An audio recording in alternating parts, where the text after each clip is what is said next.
Paruchuri brothers పుణ్యమా అని నాలాంటి ఆర్టిస్టులకి ఎంతోమందికి ఒక మంచి ప్లాట్ఫామ్ దొరికింది.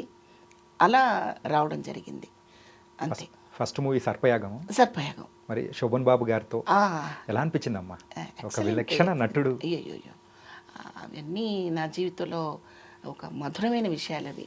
అవి ఎంత చెప్పుకున్నా తరగదది. చాలా చాలా గొప్ప విషయాలు గుర్తుండిపోయినాయి. ఇంకా అంతకంటే ఏముంటాయి లైఫ్లో అనిపించింది నాకైతే మాత్రం.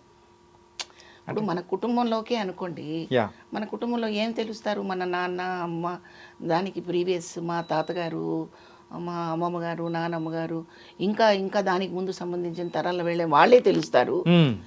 మనలాగే వాళ్ళు ఉంటారు, వాళ్ళలాగే మనం ఉంటాం. పెద్ద కొత్తగా ఏం తెలిసేది ఏమి ఉండదు. బట్ సినిమా ఇండస్ట్రీలో ఒక హీరోకి, ఒక హీరోయిన్కి, ఒక క్యారెక్టర్ ఆర్టిస్ట్కి ఎన్నో వ్యత్యాసాలు ఉంటాయి, ఎన్నో అనుభవాలు ఉంటాయి. వాళ్ళు ఇక్కడ స్టాండ్ అవటానికి ఎంతో నిబద్ధత, ఎంతో ప్రయత్నము, ఎంతో సాహసము, ఇట్లా ఎన్నో ఉంటాయి. సో అవన్నీ మనం షేర్ చేసుకోగలుగుతాం కదా. యా వాళ్ళతో పాటు నేను ఒకదాన్ని అయినందుకు మాత్రం నాకు చాలా గ్రేట్గా ఉంటుందండి.